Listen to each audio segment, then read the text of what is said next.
다 함께 성경 봉독하겠습니다. 창세기 12장 1절로 4절 말씀입니다. 여호와께서 아브라함에게 이르시되 너는 너의 고향과 친척과 아버지의 집을 떠나 내가 내게 보여줄 땅으로 가라. 내가 너로 큰 민족을 이루고 내게 복을 주어 내 이름을 창대하게 하리니 너는 복이 될지라. 너를 축복하는 자에게는 내가 복을 내리고 너를 저주하는 자에게는 내가 저주하리니 땅의 모든 족속이 너로 말미암아 복을 얻을 것이라 하신지라. 이에 아브라함이 여호와의 말씀을 따라 갔고 롯도 그와 함께 갔으며 아브라함이 하란을 떠날 때에 75세였더라. 아멘. 지난주에는 하나님의 말씀에 순종한다면이라는 제목으로 말씀을 나누었고, 오늘은 이어서 하나님의 말씀에 순종한다는 것이 무엇을 의미하는 것인지에 대해 생각해 보고자 합니다. 이태원이라는 제가 아는 변호사 이야기를 각색해서 말씀을 시작하고자 합니다. 그날 아침 그는 침대 위에 쏟아지는 햇살에 눈을 떴습니다. 주방에선 아내가 아침을 준비하는 소리가 들렸습니다. 지난 밤 늦게까지 변론 자료들을 살펴서인지 이미 시간은 8시가 넘어 있었습니다. 겨우 몸을 일으켜 거실 소파에 앉았습니다. 그리고 그날 큐티 패세지를 찾았습니다. 창세기 12장 1절로 4절 말씀이었습니다. 통유리로 된 거실 창으로 한강이 멈춘 듯 잔잔히 흐르는 것과 대조적으로 장난감 같은 차들이 강변을 따라 줄을 지어 열심히 지나가고 있었습니다. 한강변에 솟아오른 거대한 성과 같은 이곳, 옆동 유리벽에 반사된 아침 햇살이 유난히도 눈부셨습니다. 그는 고개 숙여 기도한 뒤 그날 패세지를 읽고 묵상에 잠겼습니다. 오늘은 그가 근무하는 법무법인 한바다에서 맡은 큰 규모의 사건 공판이 있는 날이었습니다. 선배 변호사가 장관 후보자로 내정되면서 팀장의 자리가 났습니다. 그 공백을 자신이 메꿀 수 있다는 것을 증명해 볼 수 있는 절호의 찬스였습니다. 수개월 전부터 치밀하게 변호를 준비한 사건이기도 했습니다. 검사의 모든 기소 내용을 완벽하게 반박할 수 있는 자료들도 준비했습니다. 주님께서 극적으로 도와주신 덕분이었습니다. 그런데 그날 아침에 그의 마음을 사로잡은 것은 공판 준비가 아니었습니다. 얼마 전부터 그는 계속 떠나라는 말씀을 듣고 있었습니다. 어디로 가야 할지 모르지만 주님께서 떠나라고 하셨습니다. 처음에는 지나가는 생각이겠지 하고 가볍게 생각했습니다. 그런데 그게 아니었습니다. 기도할 때마다, 말씀을 볼 때마다, 설교를 들을 때마다 주님은 계속 가라고 하시는 것이었습니다. 그날 큐티 본문을 통해서도 또 말씀하셨습니다. 이 말씀은 그저 수천 년 전 단지 아브라함에게 하신 말씀이라고 계속 방어를 했습니다. 하지만 방어하려고 하면 할수록 아브라함이 아니다. 바로 너를 향해 내가 말한다고 말씀하시는 것처럼 여겨졌습니다. 지금까지 달려온 시간들이 주마등같이 지나갔습니다. 지방에 있는 대학에 입학해 ENM이란 선교단체를 통해 처음 복음을 듣고 주님을 만나고 배우고 훈련받았습니다. 그리고 법대 졸업 후 몇 년을 고생한 끝에 겨우 사법고시에 패스를 했습니다. 그러나 기쁨도 잠깐, 사법연수원에 들어가자마자 또다시 고생스러운 경쟁이 시작되었습니다. 스카이 출신들은 동문 선배들의 짱짱한 지원이 있었고, 같은 학교 출신들로 똘똘 뭉쳐진 스터디 그룹들이 있었습니다. 불공정한 경쟁이라 여겨질 정도로 그들을 따라잡기는 여간 고역이 아니었습니다. 결국 그는 판검사의 길이 아닌 변호사의 길을 가게 되었습니다. 그 후 10년이 넘도록 피나는 고생을 한 끝에 지금의 법무법인 한바다에 오게 되었습니다. 국내 최고의 법무법인 태산에는 약간 뒤처지긴 하지만 그래도 유수한 로펌이었습니다. 참으로 하나님의 은혜가 아닐 수 없었습니다. 초등학생, 중학생 두 자녀를 두고 있고 남들이 부러워하는 한강뷰가 보이는 고층 아파트에도 어렵게 터를 잡고 들어왔습니다. 이제 모든 것이 안정되기 시작했습니다. 그런데 이게 웬 말입니까? 떠나라고 합니다. 그것도 복음을 위해서 선교지로 가라고 말씀하시는 것이었습니다. 떠나라고 말씀하시는 주님은 쌓아두신 복도 그에게 보여주셨습니다. 기도할 때마다 주님이 큰 복을 주실 것을 보여주셨습니다. 그로 말미암아 구원받고 주님을 따르게 된 열방 사람들의 기뻐하는 얼굴들을 보여주셨습니다. 하나님이 함께 하셔서 그를 축복하는 자에게 복을 내리고 그를 힘들게 하는 사람은 하나님이 맡아주시겠다고 말씀해 주셨습니다. 용기가 솟아나기 시작했습니다. 주일 안 목사님의 설교 가운데 나그네라는 단어가 머릿속에 콕 박혔는데 그 나그네라는 단어가 다시 봉긋 떠올랐습니다. 아브라함도 나그네로 살았던 것이 생각이 났습니다. 하나님은 그날 아침 그의 눈을 열어주셨습니다. 하나님이 직접 계획하시고 지으실 터가 있는 성을 바라보게 하셨습니다. 부모님, 가까운 지인들은 보지 못하는 성, 하늘의 성, 하나님의 나라. 하늘을 찌를 듯이 불쑥 솟아오른 이 타워 팰리스와는 비교할 수 없는 것.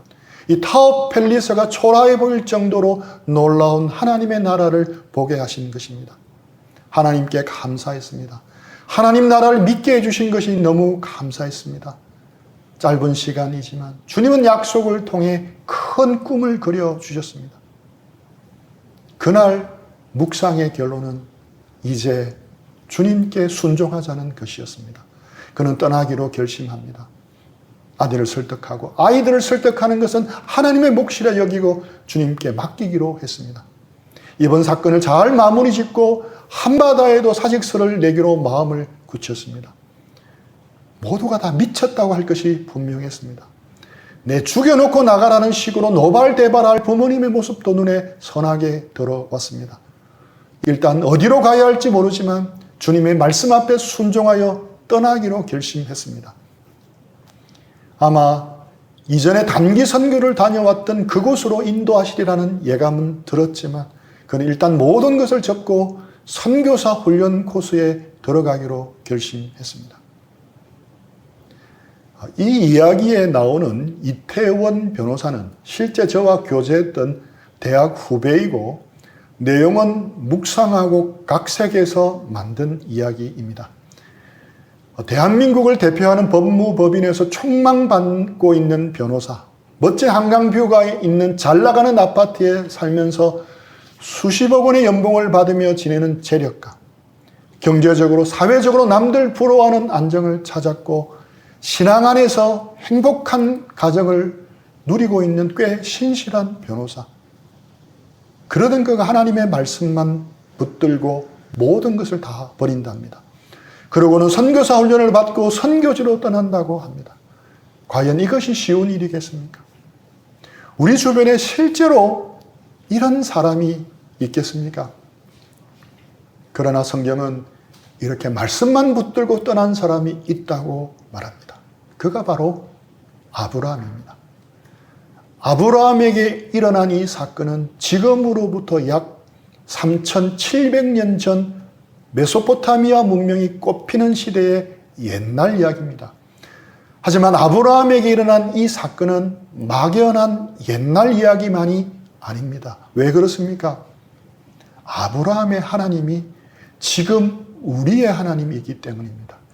지금 우리가 동일하게 믿고 따르는 하나님이시기 때문입니다. 아브라함은 당시로는 대도시였던 갈대아 우르란 곳에 살았습니다. 그것은 조상들이 대대로 태어나고 자란 그의 고향이었습니다. 그의 집안은 아마도 상당히 부유했으며 안정된 생활을 했을 것입니다. 갈대아 우르에 살고 있던 어느 날 그는 자신의 인생을 완전히 바꾸게 될 만한 사건을 경험하게 됩니다. 하나님의 말씀을 들은 것입니다. 하나님은 그에게 너는 너의 고향, 친척, 아버지 집을 떠나 내가 네게 지시할 땅으로 가라고 말씀하셨습니다. 그야말로 청천벽력과 같은 말씀이었습니다. 조상 때부터 대대로 살아온 정든 땅을 떠나라니 이 무슨 날벼락입니까?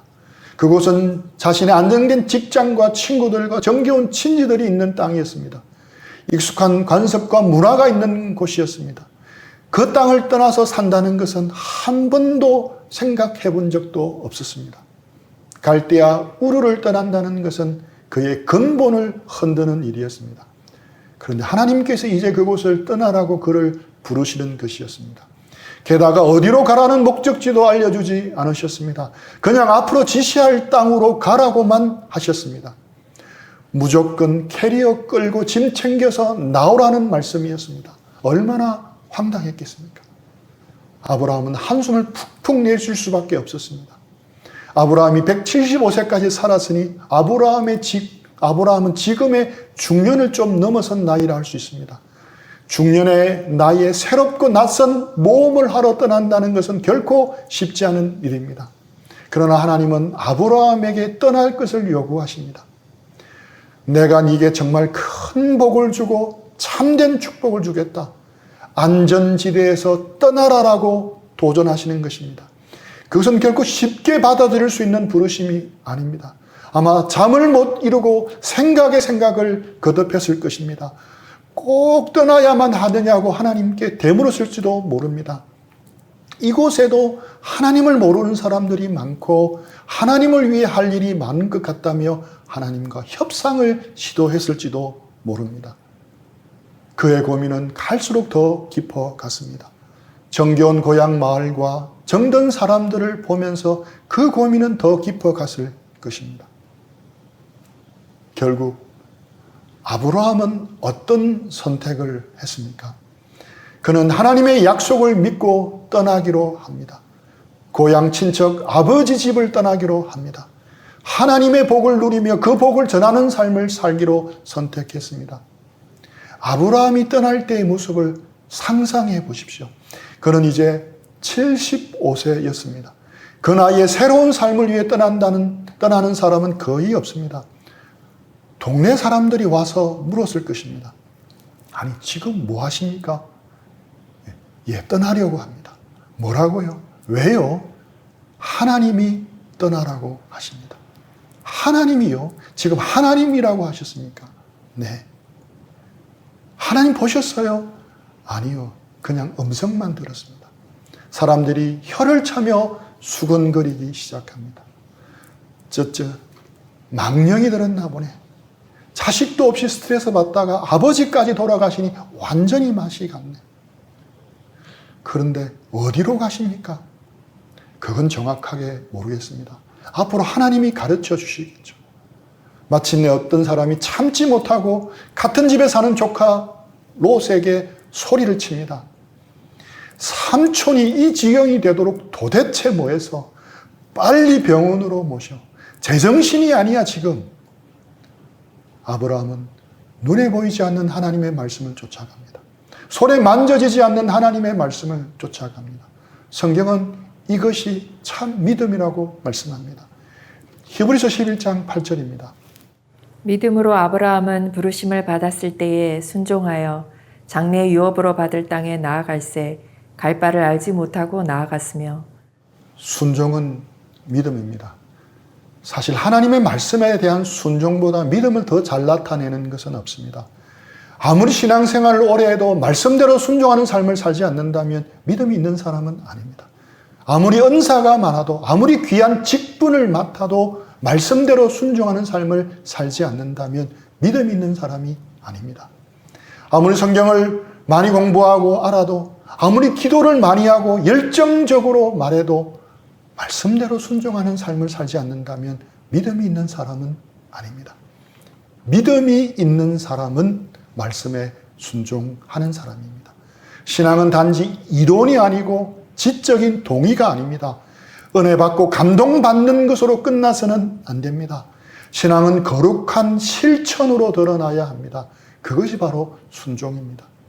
여기서 내가 네게 지시할 땅으로 가라는 것은 우리에게는 어떤 의미가 있겠습니까? 어떤 사람에게는 문자 그대로 지역적인 이동을 의미할 수도 있습니다. 어떤 사람에게는 그것은 직업을 바꾸어 새로운 일을 시작하는 것을 의미할 수도 있습니다. 어떤 사람에게는 거룩하게 살지 못하는 것으로부터 떠나는 것을 의미할 수도 있습니다. 또 하나님보다 더 사랑하고 아끼는 것에서 떠나는 것을 의미할 수도 있습니다. 하나님보다 더 사랑하는 것이 자녀일 수도 있고 쇼핑일 수도 있고 컴퓨터 게임일 수도 있습니다. 경제적인 안정일 수도 있습니다. 또 어떤 사람에게는 신앙생활에서 새로운 도약을 시도하라는 의미가 될 수도 있습니다. 아니하던 신앙생활에서 떠나 주님의 나라를 위해 책임을 맡고 봉사하는 일에 자원하는 일일 수도 있습니다. 새벽을 깨워 주님과 시간을 갖는 일에 헌신한 것이 될 수도 있습니다. 헌금을 하지 않던 사람이 정기적으로 헌금하기로 하는 결정일 수도 있습니다. 또 어떤 사람에게는 도저히 용서할 수 없는 사람을 용서하기로 결심하는 것이 될 수도 있습니다. 또 어떤 사람에게는 친구에게 복음을 전하기 위해 용기를 내어 입을 여는 것이 될 수도 있습니다. 또 우리 중에 어떤 사람에게는 문자 그대로 현재의 삶과 직장을 떠나 선교지로 가라는 부르심일 수도 있습니다. 이것이 아브라함의 순종의 첫 번째 큰 봉우리라면 두 번째 순종의 큰 봉우리는 무엇입니까? 사랑하는 독자 이삭을 번제로 드리라는 말씀에 순종한 것입니다. 창세기 22장을 이삭을 1인칭 서술자로 각색해서 드라마처럼 적어 보았습니다. 아래 글에서 나는 바로 이삭입니다. 상상의 나래를 펴시고 한번 잘 들어보시기 바랍니다. 늘 텐트에서 자는 것이 익숙했는데 무척 오랜만에 하늘을 보며 누웠습니다. 톡톡 소리를 내며 방금까지 밝게 타고 있던 모닥불이 잦아들자 지나가는 바람 소리마저 들릴 정도로 주위는 조용해졌습니다. 나도 쬐고 있던 모닥불 옆에서 떨어져 누웠습니다. 광야의 하늘은 거대한 천구였습니다. 그 천구에 박힌 별들이 모여서 은하수가 되어 흐르는 것처럼 보였습니다. 그 별들의 강을 따라가다 보니 별들이 내게 쏟아질 듯 내려왔습니다. 아버지가 귀에 못이 박히도록 말씀해 주신 하나님의 약속이 생각이 났습니다. 아버지는 어릴 때부터 자주 말씀하셨습니다. 하나님이 약속해 주신 약속이었습니다. 텐트 밖으로 데리고 나가셔서 밤하늘의 뭇별들을 보여주시면서 하나님께서 약속을 해주셨다고 했습니다. 저 수많은 별들처럼 내 자손이 번성케 될 거라고 약속하셨다는 것입니다. 아버지가 이 이야기를 해주실 때마다 늘 비슷한 레파토리였고 결론도 동일했습니다. 그 약속의 시작이 바로 나라는 것이었습니다. 그 밤에 아버지가 들려준 그 약속이 다시 불현듯 생각이 났습니다. 사실 이번 여행은 오랜만에 아버지와 함께하는 여행이었습니다. 여행은 늘 위험하다고 말씀하시던 아버지가 웬일인지 오늘 새벽에 곤히 자고 있던 나를 흔들어 깨웠습니다. 같이 하나님께 제사를 드리러 길을 떠나야 한다는 것이었습니다. 영문도 모른 채 따라 나섰지만 이 여행길은 여느 때와는 달랐습니다. 엘리에셀의 장남인 건장한 다메섹 출신의 하인 도도엘만 데리고 떠났습니다. 그런데 좀 이상한 것이 한둘이 아니었습니다. 원래 늘 제사를 드리던 제단은 우리가 머물던 브엘셀바에 있었는데 이번에는 먼 길을 떠난다고 했습니다. 그리고 번제로 드릴 제물인 양들은 보이지 않았습니다.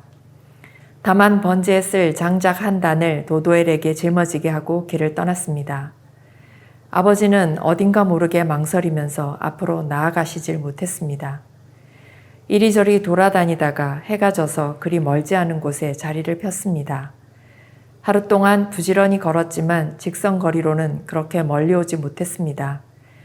아버지는 오늘따라 유난히 생각이 많으신 것 같았습니다. 피곤했습니다. 새벽부터 시작된 갑작스러운 여행도 그랬지만 하루 내내 광야의 따가운 태양 아래서 걸었기 때문입니다. 금세 잠이 밀려오기 시작했습니다. 그런데 모닥불 너머에 이리저리 뒤척이면서 유난히 잠 못 이루시는 아버지의 모습이 보였습니다. 잠자리가 바뀌어서 그런가 보다 했습니다. 아침 찬 기운에 눈을 떠보니 아버지는 이미 뒷짐을 지고 왔다 갔다 하고 계셨습니다. 평소에 조용히 기도하시는 모습과는 달랐습니다. 어딘지 모르게 고민이 많아 보였습니다. 지루한 길을 다시 걷기 시작했습니다. 그나마 도도할 형이 있어 덜 지루했습니다. 이제 내년이면 30살 중반을 넘길 도도엘이 우스갯소리처럼 한 번씩 이웃마을 처녀들 이야기를 만담처럼 걸쭉하게 해주었습니다. 청년이었던 나에게 처녀들의 이야기는 늘 관심사였는데 도도엘은 그것을 잘 아는 모양이었습니다. 하루 해가 지고 또다시 저녁이 되고 밤이 되었고 누적된 피곤이 몰려왔습니다. 나와 도도엘은 등을 대자마자 골아 떨어지고 말았습니다.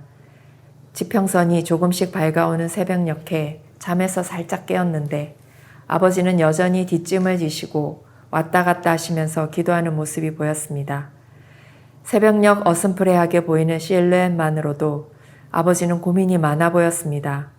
그래도 피곤해 곧 다시 잠이 들었습니다. 다음날 아침을 먹고 나니 아버지는 조금만 가면 하나님께 번제 드릴 곳이 나올 거라고 했습니다. 그리고 도도엘에게는 근처 그늘이 될 만한 곳을 찾아 쉬고 있으라고 했습니다.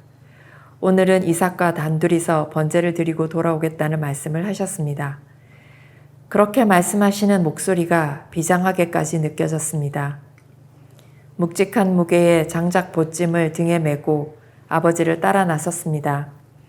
아버지는 한 손에 칼을, 한 손에는 횃불을 들고 아무런 말씀 없이 앞서가셨습니다. 축 처진 노인네의 어깨가 유난히 신경이 쓰였는데 자세히 보니 불씨로 가져가는 횃불이 흔들리고 있었습니다. 손을 떨고 있었습니다. 그런데 번제물을 태울 장작은 있지만 가장 중요한 번제 제물이 없는 것이 너무 이상해서 아버지에게 물었습니다. 아버지는 잠시 머뭇거리다가 하나님이 준비해 주시리라는 이상한 말씀만 하시고 그냥 따라오라고 하셨습니다. 불현듯 더 이상한 생각이 들었습니다. 이웃 블레셋 부족 가운데는 신 몰렉에게 어린아이나 청년들을 인신제사로 드린다는 말이 갑자기 생각났습니다. 얼른 고개를 내저었습니다. 생각을 떨쳐버리기 위해서였습니다. 그런 괴상망측한 몰렉을 하나님과 비교한다는 것 자체가 불경스럽게 느껴졌습니다. 아마 모리아산 태양이 유난히도 뜨거워서 그렇겠지라고만 생각했습니다. 잠시 후 또다시 불현듯 생각이 파노라마처럼 지나갔습니다. 지난 3일 동안 아버지가 평소와는 좀 다른 이상한 모습들이었습니다. 평소보다 말이 훨씬 더 줄어드시고 무언가 수많은 갈등이 있는 듯 유난히 아침 기도가 더 긴 것 같았고 잠도 못 주무시는 것 같았습니다. 그러다가 횃불과 칼을 쥔 손이 유난히도 떨리는 것이 눈에 들어왔습니다. 모리아산의 경사가 갑자기 급해지기 시작했습니다. 힘에 부칠 듯한 경사임에도 불구하고 아버지는 그냥 묵묵히 앞서 올라가셨습니다. 노인네가 무언가 단단히 결심한 듯 보였습니다. 언덕 정상은 약간 평평해서 제단을 쌓을 수 있었습니다. 늘 해오던 대로 아버지와 함께 여기저기서 평평한 돌을 주워다가 제단을 만들었습니다. 그리고 나서 아버지는 나를 한참 동안이나 바라보시다가 와락 껴안았습니다. 내 어깨가 뜨거워지는 것을 느꼈습니다. 아버지의 눈물 때문이었습니다. 아버지는 말씀하셨습니다. 나를 번제로 드리겠다는 것입니다. 짐작했던 설마가 사람 잡는 것이었습니다. 늘 귀가 따갑도록 하나님의 말씀에는 순종해야 한다고 들었습니다. 순종하는 사람에게 하나님은 반드시 복을 주신다는 아버지의 말씀이 떠올랐습니다. 하지만 나를 사로잡은 것은 다른 무언가였습니다. 털 깎는 자 앞에서 순한 양처럼 저항할 수 없는 이상한 기운이 나를 감싸고 있었습니다. 설마 나를 죽이시겠는가 생각하면서 순순히 제단 위에서 밧줄에 두 손과 두 발을 내맡겼습니다. 정확하게 표현하자면 맡긴 것이 아니라 어떤 거룩한 힘에 의해 맡겨지고 있는 것 같았습니다. 제물로 바쳐지는 양을 죽일 때와 같이 아버지에 의해 두 손과 두 발이 꽁꽁 묶였습니다. 꼼짝할 수 없는 상황이었습니다. 물론 한창 청년의 나이인 내가 120세의 노인을 완력으로 저항해서 누를 수 있었습니다. 하지만 그렇게 하지 않았습니다. 설마 했는데 아버지는 가지고 온 날선 칼을 하늘 위로 치켜들었습니다. 양 잡을 때 쓰는 그 칼이 태양빛에 반사되면서 내 가슴 위를 향하고 있었습니다. 너무 놀라서 비명조차도 지를 수 없었습니다. 순간 정말 죽었구나 하는 생각이 들었습니다. 순간적으로 일어난 일이었지만 그 시간만큼은 느릿느릿한 낙타 걸음만큼이나 느리게 가고 있었습니다. 그런데 갑자기 하늘로부터 소리가 들렸습니다. 아버지에게 하시는 말씀이었지만 나도 분명히 들을 수 있었습니다. 다급하게 부르시는 하나님의 목소리였습니다. 아브라함아, 아브라함아. 아버지는 얼른 내가 여기 있나이다 하고 그 자리에서 무릎을 꿇었습니다. 나는 묶인 채 제단에서 발버둥만 칠 뿐이었습니다. 그 아이에게 내 손을 대지 말라. 그에게 아무 일도 하지 말라. 내가 내 아들 내 독자까지도 내게 아끼지 아니하였으니 내가 이제야 내가 하나님을 경외하는 줄을 아노라. 그리고 나서 수도 없이 아버지에게서 들었던 약속의 말씀을 다시 들을 수 있었습니다. 이번에는 많은 물소리 같은 하나님의 웅장한 목소리로 직접 말씀하시는 음성이었습니다. 너무도 화나고 기쁜 표정으로 아버지는 치켜든 손을 거두었습니다. 그때 갑자기 근처에서 양 울음소리가 들렸습니다. 수풀에 양 뿔이 걸려 조용히 기다리는 순양이 눈에 들어왔습니다.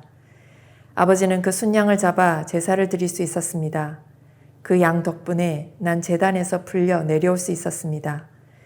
아버지는 더욱 나를 강하게 껴안으셨습니다. 산을 내려오면서 아버지는 흥분을 감추지 못하셨습니다. 지난 3일 동안에 있었던 일의 자초지정을 말씀해 주셨습니다.